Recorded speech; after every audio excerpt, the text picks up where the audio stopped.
Tonight we're beginning a two-part special investigation of secret societies. You know their names, you've probably heard the rumors. Well, now get the facts, and we're going to start with the Freemasons.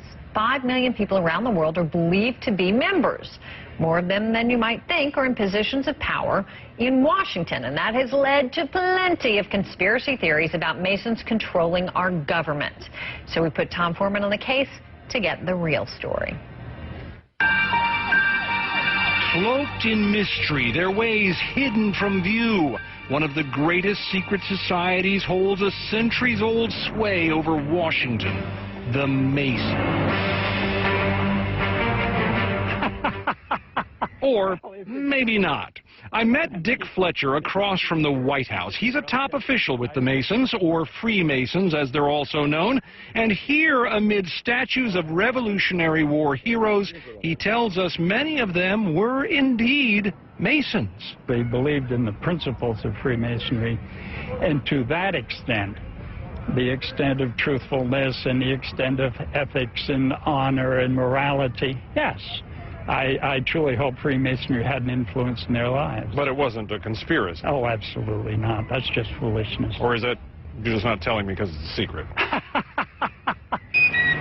The fraternity of Masons is so old, no one knows precisely how it originated, only that it began among European stonemasons, and in America has included a cross-section of historic figures: Thurgood Marshall, John Wayne, Harry Houdini, artists, astronauts, and many more.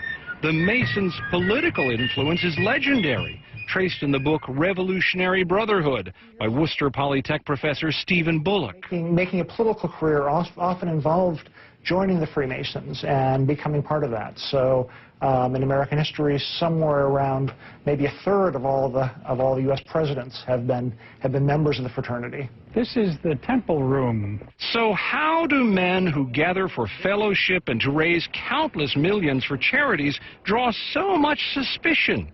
Part of it, Fletcher knows, revolves around their initiation rite, in which a new member kneels at an altar bearing the holy books of the world's great religions and takes a secret oath. It is not meant to be a show. It is something that is restricted to those of us that become Freemasons.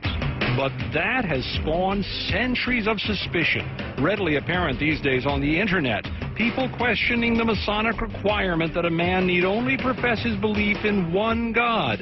So Muslims, Jews, Christians, and others can all belong. That has raised some fears on the part particularly of conservative Christians who are fearful that Freemasonry has some sort of religious element, and they're fearful that it brings people away from the church.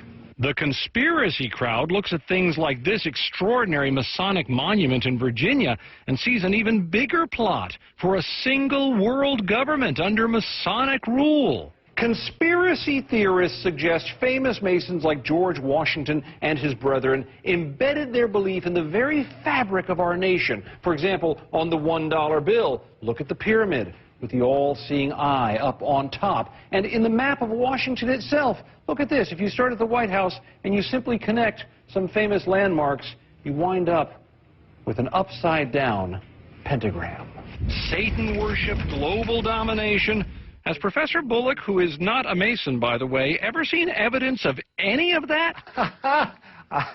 And neither has Fletcher. You know, you take all the fun out of this when you say it's not a big secret. I know it. I know it. Of course, if he had a secret, how would we know? Tom Foreman, CNN, Washington. And our special investigation continues tomorrow night with my report on Skull and Bones, Yale University's secret society that counts both George W. Bush and John Kerry as members.